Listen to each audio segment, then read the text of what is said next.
Nessa noite nós vamos ler Jeremias como um começo de pensamento aqui. E o meu pedido é que Deus fale aos nossos corações. Amém. Jeremias 17, versículo 5 e 9. Maravilhoso Deus, eterno Pai, Pai de amor, misericórdia e graça, toda honra, toda glória sejam dadas a Ti, Pai. Precisamos de Ti, Senhor, todos os dias das nossas vidas. As dificuldades são muitas, mas o Senhor está conosco e sabemos que o Senhor é que nos sustenta e nos dá força. Por isso, Pai, o nosso pedido é nossa noite que o Senhor fale aos nossos corações. Não só daqueles que estão aqui, mas daqueles que virão ao ouvir essa mensagem. Que nada mais é do que a Tua palavra, Senhor. Que os ouvidos estejam atentos para ouvir a Tua palavra. Os corações abertos para receber a Tua palavra. Obrigado, Senhor, por cada irmão aqui. Obrigado por aqueles irmãos que estão viajando. Que o Senhor possa guardá-los, Pai, debaixo das Tuas mãos. E que eles possam retornar, Senhor, em paz às suas casas. Ó Deus, obrigado, Senhor. Conduza-nos, Senhor, nesse caminho. Em nome do Teu Filho amado, Jesus Cristo, nós oramos agradecidos. Amém. Amém. Jeremias 17, no versículo 5, diz: Assim diz o Senhor, maldito o homem que confia no homem, faz da carne mortal o seu braço, e aparta o seu coração do Senhor. No versículo 9, ele vai dizer: enganoso é o coração, mais do que todas as coisas, e desesperadamente corrupto, quem o conhecerá? Aqui nós temos, irmãos, algo muito importante. O Senhor, ao criar o ser humano, ali, o homem, a sua imagem e semelhança, o Senhor nos dá a condição de pensar, o Senhor nos dá sentimentos, e o Senhor nos dá liberdade para escolher o que nós vamos fazer. Com tudo isso que o Senhor nos dá, o Senhor nos dá um coração. E aqui nós podemos perceber que o nosso coração, ele tem que estar nas mãos do Senhor. Porque como nós lemos, maldito o homem que confia no homem, faz da carne mortal o seu braço e aparta o seu coração do Senhor. Vê que é uma decisão do homem, a partir do momento que você tem o conhecimento de Cristo, quem é Cristo, que você conhece a Deus, aí você tem essa condição de escolher entre manter-se próximo do Senhor ou de apartar o seu coração do Senhor. Porque o ímpio, ele não conhece a Deus. Tudo que ele faz baseado nos seus sentimentos, nas suas previsões. Ele está de olho no mercado financeiro, está de olho nas coisas mundanas, ele quer resguardar o seu patrimônio para que no futuro ele não venha passar dificuldades. Mas mesmo com o seu patrimônio, às vezes acaba passando dificuldade, porque o medo impera no seu coração. E o servir, o dinheiro, está intrínseco no seu corpo, no seu coração. Então é difícil. Como é difícil ser cristão? Não é fácil ser cristão. Todos os dias você depara com coisas e você clama a Deus, mas o Senhor é o nosso refúgio, é a nossa fortaleza. Mesmo em meio às dores, nós continuamos, às vezes abatidos, não desanimados, fracos, mas não vencidos pelo desânimo, pela fraqueza. O Senhor nos sustenta. Então o nosso coração, ele tem que estar voltado para Deus. E para ele estar voltado para Deus, só mesmo aquele que conhece a Deus. E sabe que ele provê todas as nossas necessidades. Então, aqui está dizendo, maldito o homem que confia no homem, faz da carne mortal o seu braço e a parte do seu coração do Senhor. Mas no 7 ele vai dizer, bendito o homem que confia no Senhor e cuja esperança é o Senhor. Então o Senhor é a nossa esperança. O Senhor é a nossa esperança. O Senhor é a nossa provisão. E nada além do Senhor pode estar entre eu e Deus. Nada. O irmão falava de Jacó. Jacó, no vale de Jaboque, ficou só ele e Deus. Deus quis vê-lo ali sozinho. Deus quis ter um momento a sós com Jacó. Porque Jacó era negociador. Ele negocia com Deus. Ele fala, não, Deus está nesse lugar. Quão terrível é esse lugar. Porque a presença de Deus está aqui. Mas nos versículos seguintes ele negocia com Deus. Se tudo aquilo que eu for fazer der certo e Deus me abençoar, então o Senhor será o meu Deus. Mas o momento de estar com Deus não foi provisão de Jacó, foi provisão de Deus, por amor a Jacó. E aqui vai dizer no versículo 9, enganoso é o coração mais do que todas as coisas e desesperadamente corrupto. Quem o conhecerá? E há no mundo um ditado que diz, siga o seu coração. Faça o que está no seu coração. Não foi assim que Natã falou para Davi, quando Davi queria construir o templo do Senhor? Faça segundo o seu coração, não, meus irmãos. O Senhor repreende e fala a Davi. Fala para Davi, o meu servo, eu tirei ele de trás das malhadas para ser príncipe sobre Israel, não para me construir casa. Eu construo casa para Davi. E Davi não construiu o templo, Salomão construiu. Mas a repreensão de Deus ali era para que Davi não seguisse o seu coração no que diz respeito a construir o templo do Senhor. Davi foi chamado para ser príncipe, para ser rei de Israel. E ele conseguiu, não por força própria, mas por poder divino, unir a Israel. Depois veio seu filho, Salomão, que não soube gerenciar a passagem do seu reinado. Ele não atentou para as coisas de Deus, ele seguiu o seu coração. Trouxe ídolos, profanou o templo do Senhor. O templo que o seu pai queria construir para que o Deus de Israel fosse glorificado ali. Mas a palavra de Deus diz que quando Salomão terminou de construir o templo, a Shekinah de Deus encheu todo o templo. Mas ele profana a casa do Senhor, fazendo alianças com governos que não serviam ao Deus de Israel. Ele traz ídolos, ele segue o seu coração. Por isso que aqui vai dizer, enganoso é o coração mais do que todas as coisas, é desesperadamente corrupto. Quem o conhecerá?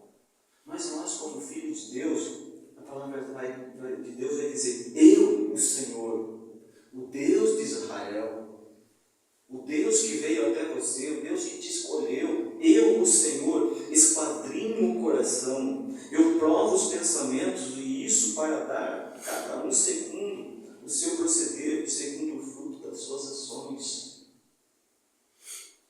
Então, irmãos, nós temos que ter cuidado. Aí quando eu volto um pouquinho, em Jeremias 7, no 21, vai dizer assim, olha, assim diz o Senhor dos Exércitos, o Deus de Israel, ajudai os vossos holocaustos, aos vossos sacrifícios e comei carne. Porque nada falei a vossos pais no dia em que os tirei da terra do Egito, nem lhes ordenei coisa alguma acerca de holocaustos e sacrifícios. Deus não falou nada a respeito disso para eles. Mas isto lhes ordenei serei o vosso Deus, e vós sereis o meu povo. Andai em todo o caminho que eu vos ordeno, para que vos vá bem.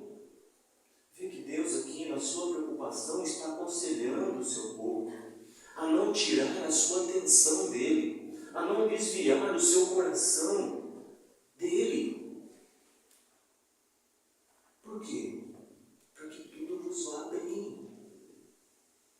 Nós, como igreja, como filhos de Deus, cristãos, enxertados na oliveira, enxertados na videira, sendo filhos de Deus por causa do Filho de Deus, o que mais nós vamos buscar, se não obedecer a palavra de Deus, para que tudo aqui possa nos ir bem? É um conselho de Deus, para que nós possamos, assim como o povo de Israel aqui, nós também, como igreja, ouvir a palavra de Deus, obedecer, andar nos caminhos do Senhor, que Ele tem preparado para nós, que é o seu próprio Filho, para que os nossos dias, enquanto nós estivermos aqui, vão bem. Apesar da dificuldade, ver o mundo em guerra, na iminência de uma terceira guerra mundial, por assim dizer. E nós somos separados. João 17, eu sempre falo, nós somos separados. O Senhor tem nos guardado, o Senhor tem provido as nossas necessidades, mas nós temos que cuidar, porque os dias são difíceis, né?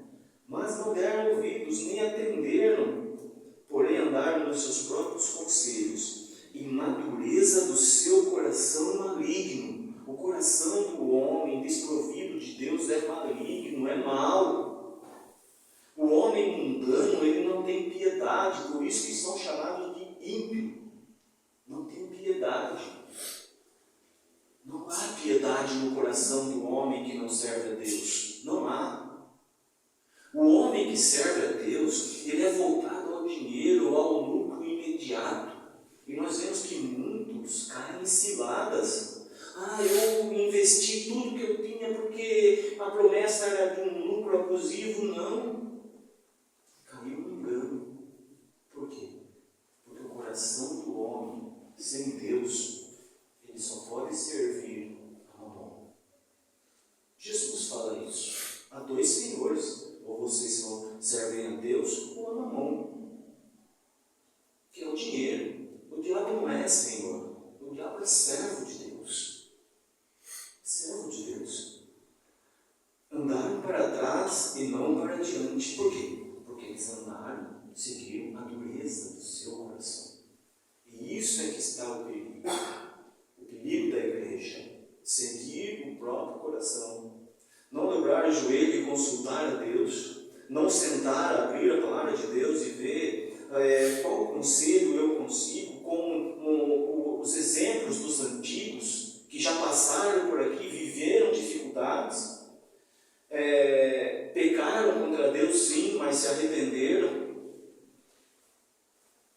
Mas como que eu posso fazer isso? Como que eu posso ter um coração contrito e quebrantado, voltado a Deus, onde Deus se alegre da minha vida, assim como Ele pôde dizer: esse é meu filho amado, a quem me comprazo. Esse é o meu filho amado, a quem eu me comprazo, a quem eu tenho todo o meu prazer. Como que eu posso fazer isso? A palavra de Deus, ao mesmo tempo que nos exorta, ela nos aconselha. No 1 Pedro 5, vai dizer assim, 5, 6: humilhai-vos, portanto, sob a poderosa mão de Deus, para que Ele, em tempo oportuno, vos exalte. E aonde está um mundo que não é a palavra de Deus, que diz os humilhados serão exaltados? Não. É aqueles que se humilharem. Não é aqueles que se humilharem. Sob a poderosa mão de Deus, para que Ele, em tempo oportuno, vos exalte. Pode um coração mundano se humilhar? Pode um coração mundano, de um homem mundano, de uma mulher mundana, de uma pessoa mundana, ela se submeter sob a mão de Deus, ser submisso a Deus? Não pode, porque elas não conhecem, eles não conhecem.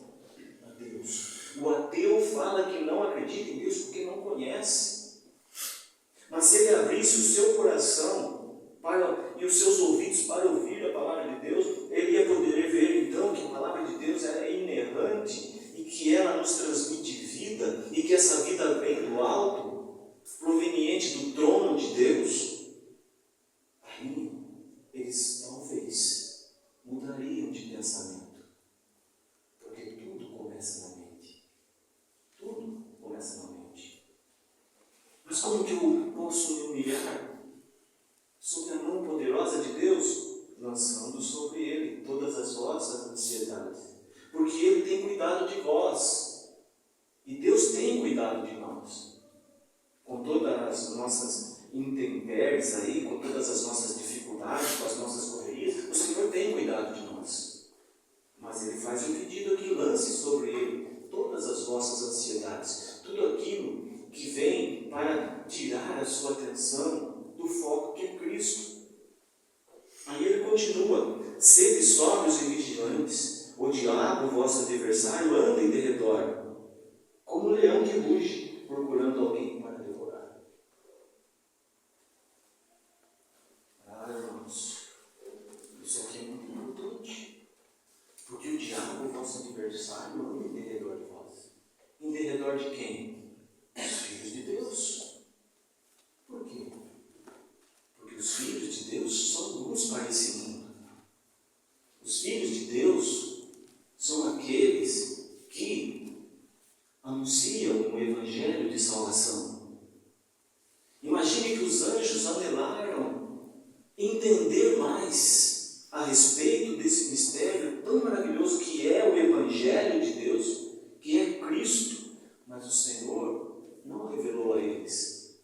Mas o Senhor, com a sua misericórdia e graça, revelou a nós, que hoje estamos aqui assentados, e que muitos dos nossos irmãozinhos estão assentados em todas as partes do mundo, em torno da palavra de Deus. O Senhor deu a nós essa revelação, para que nós continuasse o ministério de Cristo, no que diz respeito a anunciar a palavra de Deus, salvífica, curadora, restauradora.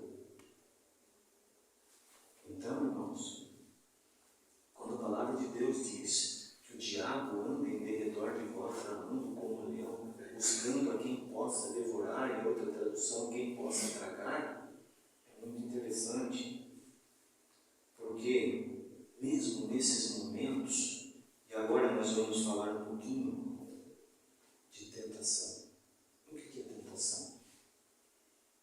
Os irmãos pararam para pensar um pouquinho a respeito disso, em toda essa caminhada? Em 1 Coríntios 10, eu separei aqui alguns versículos. Versículo 12. O que é tentação? Porque toda tentação provém do diabo, ela não provém de Deus. Porque lá em Tiago 1, no versículo 13, vai dizer que ninguém, ao ser tentado, diga: sou tentado por Deus. Porque Deus não pode ser tentado pelo mal. E Deus a ninguém tenta. Porque toda tentação, ela é um convite para o pecado. A tentação é um convite para o pecado. Numa próxima oportunidade, se puder, vamos falar de provação. A aprovação sim é de Deus, mas para a santidade. Mas a tentação é para nós um convite ao pecado. E aí, Paulo vai dizer aqui aos Coríntios, no capítulo 10, versículo 12: aquele, pois, que pensa estar em pé, veja que não caia. Veja que não caia. Maldito o homem que confia no homem, que faz da sua carne a sua força, do seu braço. Maldito o homem que confia no homem. Então está dizendo aqui: aquele, pois, que pensa estar em pé, veja que não caia. E ele vai dizer: não vos sobreveio tentação que não fosse humana, mas Deus é fiel e não permitirá que sejais tentado além das vossas forças. Pelo contrário, juntamente com a tentação, vos proverá um livramento, de sorte que a possais suportar. Aqui está falando de um filho de Deus que tem o seu coração voltado a Deus, que segue a palavra de Deus, mas que não está isento da tentação. no nosso dia a dia, no nosso trabalho, dentro da nossa casa, quando nós pegamos o celular para fazer alguma coisa, quando nós estamos diante da televisão, há muitas ofertas ali.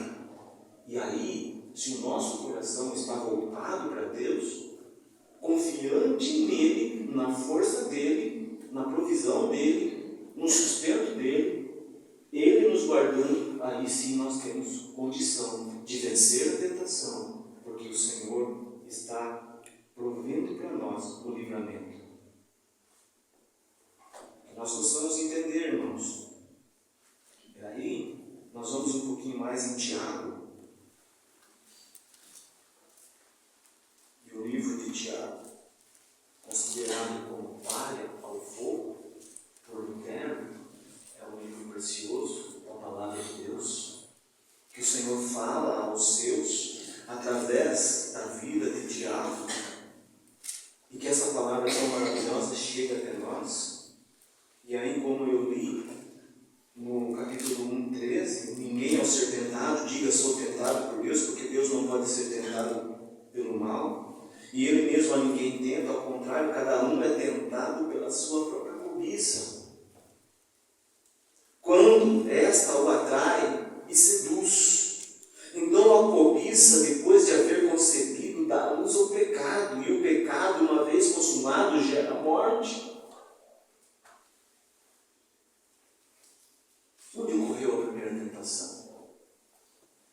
No Éden. Quando a serpente, o diabo, se apresenta a Eva e ele distorce a palavra de Deus, não foi assim que Deus disse: não comerás de todas as árvores do paraíso? Não foi isso que Deus disse, não comerás. Não, de tudo você poderá comer, menos da árvore do conhecimento do bem e do mal. Mas ela diz: não, o Senhor disse que da árvore do meio do jardim nós não deveríamos comer, porque quando nós comermos, nós morreremos. Não, não é assim. Deus sabe que quando vocês comerem dessa árvore, vocês serão iguais a Ele, conhecedores do bem e do mal. Vocês serão iguais a Ele. Percebe a oferta? Percebe a tentação? Percebe a mentira do pai da mentira, oferecendo algo que não é dele, oferecendo algo que ele tentou, mas não conseguiu e foi expulso, ser igual a Deus? E todos aqueles que acreditaram nele também foram expulsos. Então ele oferece uma coisa que não é dele, ele mente, distorce a palavra de Deus, mas aí vem a cobiça do ser humano. Não é porque era Eva. Não. Poderia ser diretamente Adão. A cobiça, ela viu que o fruto era agradável aos olhos e que o paladar é semente. E ela come e dá ao seu marido. Percebem? Então a cobiça, depois de haver concebido, dá-nos o pecado. O pecado, uma vez consumado, gera a morte.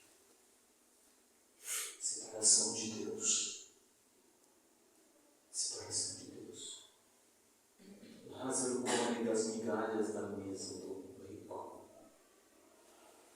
Os cachorros que passavam lambiam as suas feridas. Mas há dois destinos ali. Lázaro morre e vai para o seio de Abraão. O rico morre e vai para o inferno. E do inferno ele clama: Pai Abraão. Ele usa da religiosidade para trazer aquele alívio à dor que ele está sentindo. Mas quando ele estava aqui, nesse corpo mortal, ele não atentou para o Deus de Israel. Ele atentou para o seu dinheiro, para a sua cobiça, em satisfazer os seus desejos. Ele não atentou por aquele que estava caído, da sua casa, clamando por um pedaço de pão. É a cobiça que gera o pecado. O pecado consumado traz a morte eterna, separação de Deus. Tiago 4.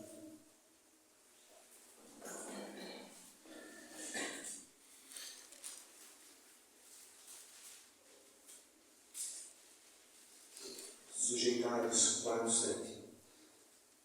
Sujeitai-vos, portanto, a Deus, mas resisti ao diabo e ele fugirá de vós.